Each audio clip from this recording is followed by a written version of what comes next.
Hey everyone, hope you all are doing well out there. If you've been following me for a while, you know that I mentioned that I'm going to be making videos of different people's layouts here in central Indiana. And I had the opportunity to meet a new railroad friend, Kruty. Recently, he invited me over to video his layout. So stand by and I have a good video to show you guys. Well, I am from Fishers, Indiana, and I've been retired about 13, 14 years now. And about the time we moved into this house in 2012, I got the basement ready, and about 2015 or so, we started working on the layout. It is set in southeastern Wisconsin, where I grew up in Racine, Wisconsin, in the 50s. And it is the Milwaukee Road, and primarily the Milwaukee Road with some interchange with the Chicago Northwestern, and I also have the Chicago North Shore Milwaukee Interurban running on the layout as well. Several of the towns in southeastern Wisconsin include Racine, Wisconsin, Milwaukee, Burlington, Beloit, and Sturtevant, Wisconsin. Okay, what is the dimensions of this layout? We're looking at about 1,000 square feet, roughly. So We're looking at about 35 by 35, and behind the divider over here, another section added in. So I'm going to say it's probably 900 to 1,000 square feet. That's awesome. So how long have you been in the hobby? I've been in the hobby pretty much all my life, but I haven't really been modeling in any serious fashion until we moved into this house and I started this layout. So I got my first train when I was small, about 4 or 5 months old. I got an American Flyer S gauge from my grandmother, and played with that quite a bit. Then got a American Flyer HO set, played with that for a while. And as time went on, I got more and more interested in doing a layout, but the homes and moves just did not work out. And finally I found the basement of my dreams, and here we are. That's cool. A lot of us, man, I would love to have a room as big as this. This is amazing. So are you going for basically a running layout or operations? Well, a little bit of both. Most of the layouts contain within a loop, which I had planned on just doing some continuous operation, run some passenger trains. But primarily it is going to be a large switching layout. Wow. So we're working on the operations right now. We're I think getting pretty close to being able to run. Well, we're doing some beta tests now. We've got some guys that have come over and we've been doing some running, and I've made some changes and we're getting ready to do it again.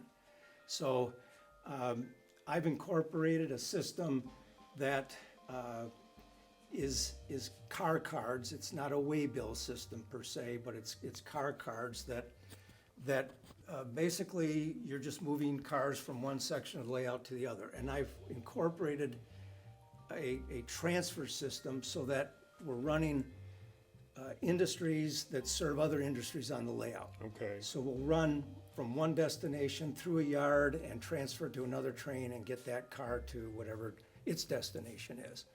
So I've incorporated, through my research, I've incorporated I think every industry that's on here was at one time in existence in southeastern Wisconsin in the 50s. Okay, so being you're from Wisconsin. I am from. So that's how you come with the Milwaukee Railroad. Well, and Racine, Wisconsin was heavily industrialized.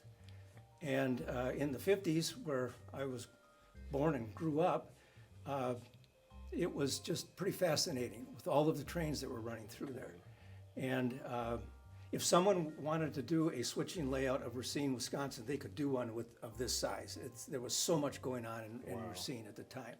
So anyway, as a kid running around Racine, just made a big impression on me was the Milwaukee and all of the industries it served, as well as Chicago Northwestern running through there as well. Okay, and this is a beautiful room you have here with all of the things on the wall, the pictures and everything. I guess the last question on this segment is, what operating system are you using? I am using Digitrax. Okay. And actually, it's the original Digitrax. I haven't upgraded the system. It runs fine. When things start to give me problems, if they do, then I'll think about upgrading. But right now, this is all original DCC system I bought back in the 90s. Okay, cool.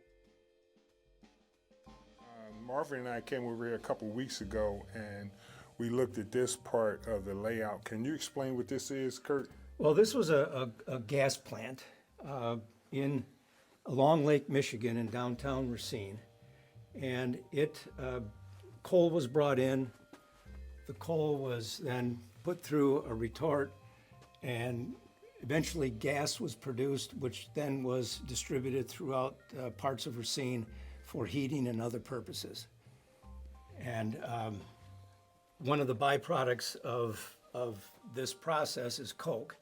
So I've got cars that come in and take the coke out to other industries on the layout. For example, a brake plant or a brake foundry in Beloit uses the coke, so that's one of the bits of operation that I've incorporated.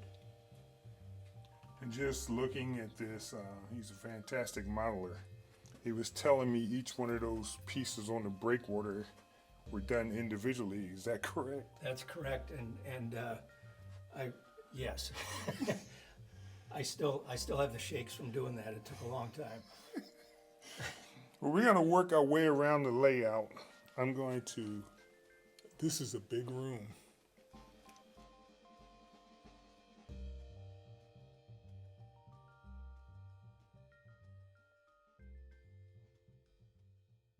Fantastic layout. There's Marvin again as we work our way around. You got any questions for him, Marvin? You seemed to help me out the last time I did the video.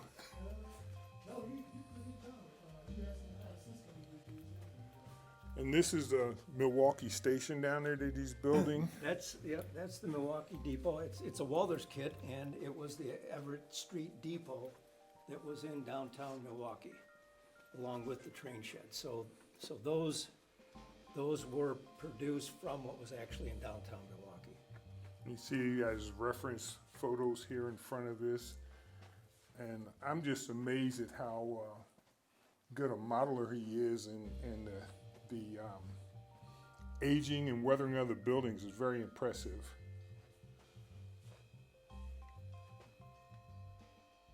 What was that technique you used? Was it more? I'm using pre-mixed drywall mud. Okay. And I'll. You diluted it a little bit, or you just? No, actually, I haven't. I think it would work, and in fact, I probably at some point tried it that way. But I can use it as is, and I'll take bits and pieces of credit card, and I'll spread it on, let it dry, clean up the excess, and then at some point, we'll take a very, very damp cloth and wipe it down, and then mix up a stain of some acrylic paint or perhaps some India ink solution and stain it, and to take some of the white out of it, and I think it looks more realistic than just white mortar. Right. And then I'll, after I stain it, let it dry, I'll use weathering powders or whatever I think is necessary to kind of make it look like it's been there for a while. I noticed you have the pot signals out there, so you have an operating signal system also? No, it's really these lights are something I had laying around. They're actually LEDs, bicolor LEDs that are used in industrial control panels on the face of the panels. So okay. I had them, so I went ahead and put that together, and they are tied into a couple DS64s, stationary decoders from Digitrax, and I'm using tortoise switches on all these crossovers here, so they can be switched automatically, and the lights function based on how the turnouts are set. But I'd like to maybe eventually get that to look realistic and get the real thing in there, but we'll see. But at this point, it all functions real, like it should. It looks impressive now. What I want to do is get inside the layout. He has a lift out that he's going to have to reinstall, and I'm going to try to run a train. Is that okay? Sure. All right. Okay, so we're running a train here. Kurt's going to bring one down this track here in the middle. And one of the things I'm very impressed at how he's laid this out. You know, we all have our different methods of modeling, and I like how he has his buildings set up in the different spots and cards and things of where he wants things to be. It's really cool. So we have a train coming down through the lights there.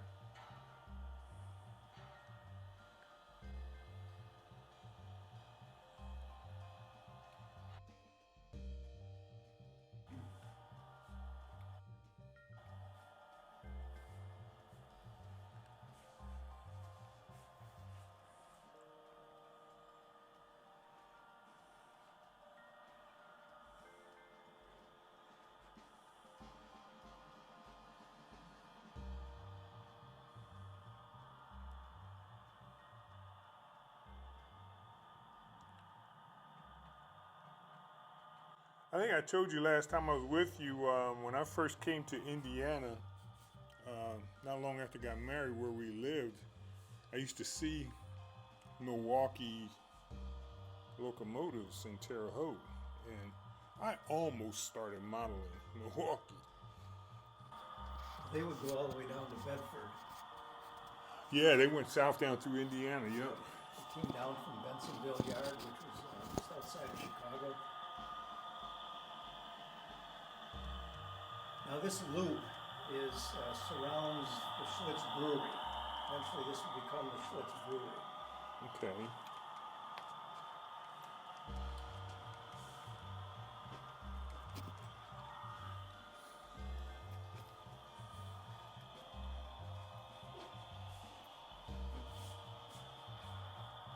That's a, what, Fairbanks and Morris locomotive, is. right? Yes. Right. I've got a Fairbanks Morris plant in Beloit.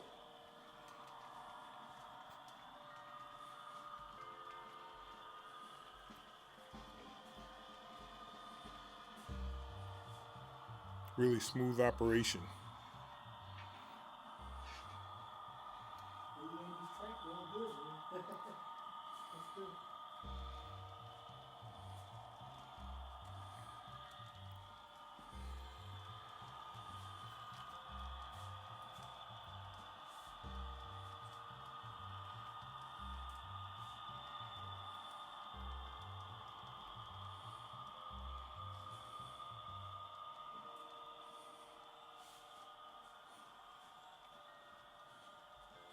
So how many yards do you have on this layout? About 2 yards. Okay. This yard in front of me here is Humboldt Yard, which was in Milwaukee. It didn't. It had other functions, but it was used primarily for switching in and out of Schlitz Brewery, bringing cars in and out. Kind Okay. of like a transfer yard. At least that's what I'm using it for. Okay. So cars that come into, and I'll stop this for now, cars that come into Humboldt Yard will either go to Schlitz Brewery or other industries that are in what I call the beer loop. Okay. There was what was referred to as the beer line in Milwaukee that started in downtown Milwaukee and went north. So I've kind of incorporated something with that name, and this is my beer loop right here.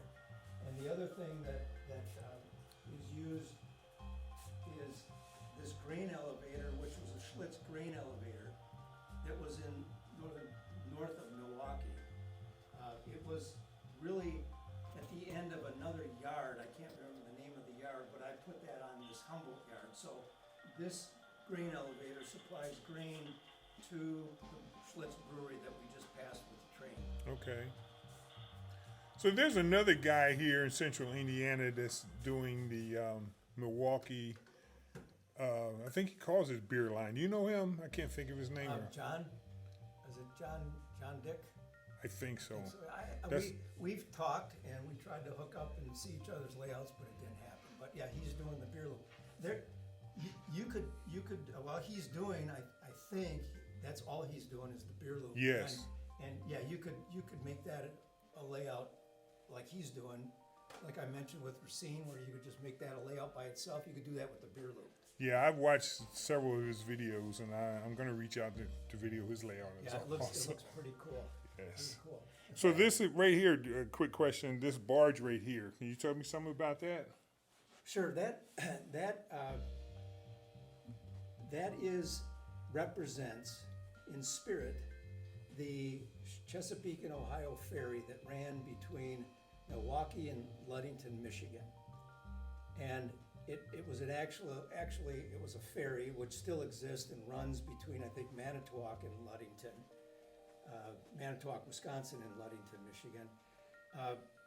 But in this case, what I've done is I've used the Walther's barge kit, and I incorporated my version of the ferry, which is taking cars from various points in the layout. For example, Schlitz Brewery actually ran C&O boxcars from Milwaukee over to Michigan, transporting beer.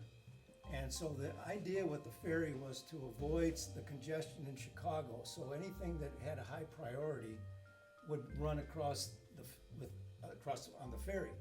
So in this case, I used the barge. I've got a tugboat, not quite what the ferry looked like, but again, it's in spirit.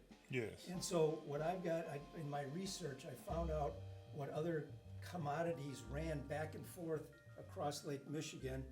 And so in my operating scheme, I've incorporated those commodities. So there's a whole bunch of stuff that runs back and forth. So I've got what I call the Badger Ferry train, which runs between where Marvin is and Milwaukee, and it transfers cars back and forth. And it may take cars from different industries, get them on the Badger Ferry, and that Badger Ferry comes over to the wharf here.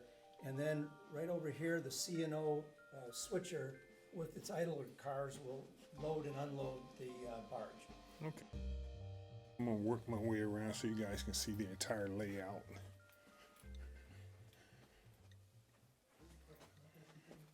So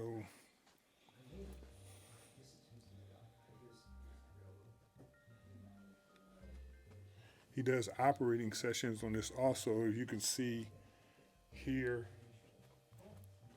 different instructions about what you should be doing as far as what cars are coming out and being moved.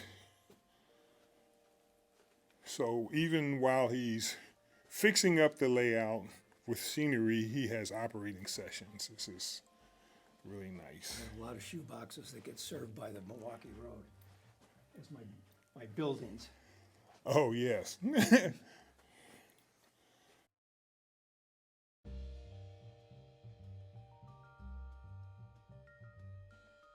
Again, there's the train station. It's going to be a representation of, is that going to be Milwaukee downtown? Are you kind of representing there? Well, some aspects of downtown Milwaukee, and then as you move towards in the direction of the brewery, then that'll become more of small shops and things on the other side of that little piece of styrofoam. And right here, this section is where the lift out would go right here. But I'm just gonna walk around.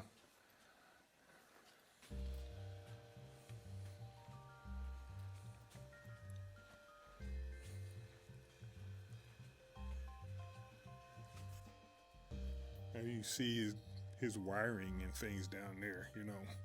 There's so many different levels of modeling.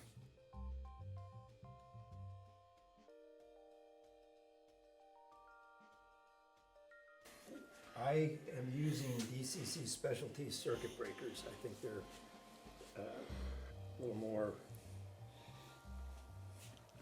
they can, I think they're a little better quality. I'm still using a PM42, which is the original circuit breakers from Digitrax. It still works fine, so I'm using it, and when that thing starts to give me problems, then I'll replace it with some of the DCC specialty circuit breakers.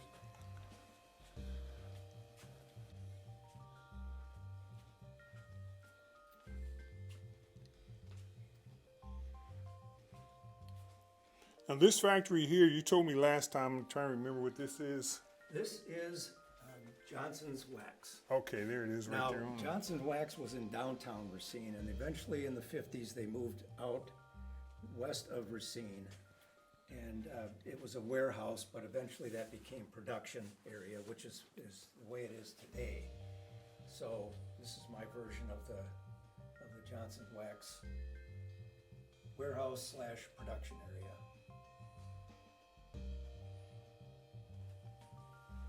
So there's a hole in the wall over here. Where is that going? Well, that may become staging at some point. Okay. I've got a wood shop over there that could probably sacrifice some space for some staging.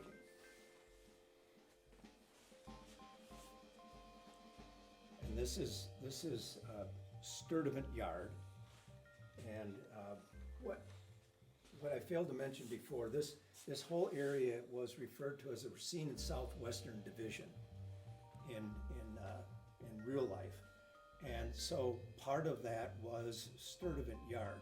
So the Racine and Southwestern Division ran from Sturdivant west. The trains would run from Chicago, or Milwaukee to Chicago. They called that Chicago and Milwaukee Main Line. And then at Sturdivant, it would branch west and head out towards Savannah, Illinois. And at one point, it was going all the way out to Kansas City. I think the passenger trains ran to Kansas City. So the yard, in perspective with the rest of the layout, this is a large yard. In real life, that wasn't quite that big in Sturdivant, but this is my main yard, so it's a pretty good size. So all of the towns that I mentioned earlier are all part of the Racine and Southwestern Division.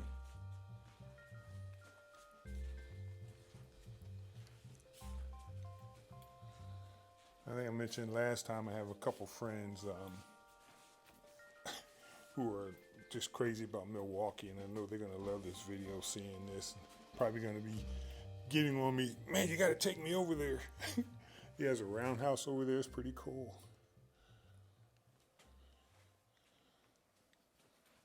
But Kurt, again, I really appreciate you opening your house up and let us see your layout, and then to even let me make this video. My pleasure. Glad to do it. And of course, as Kurt goes along and gets more scenery down, we got to come back.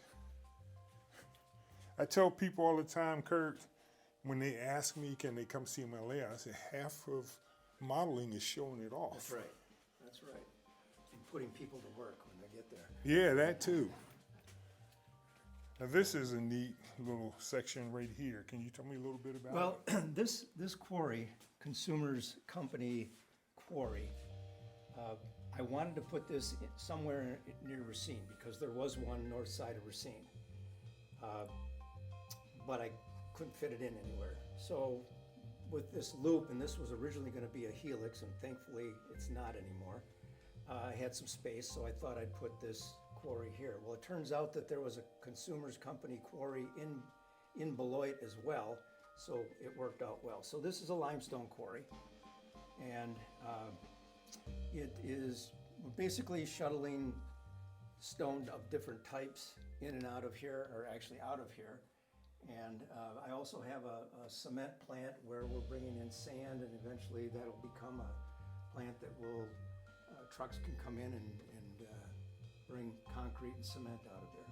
Okay. We'll keep working our way around out here to the middle. So all of this area that we're in now is Beloit and South Beloit, and the yard here, the maintenance yard, I believe was called West Yard, West Maintenance Yard, and so this is my version of that. Okay.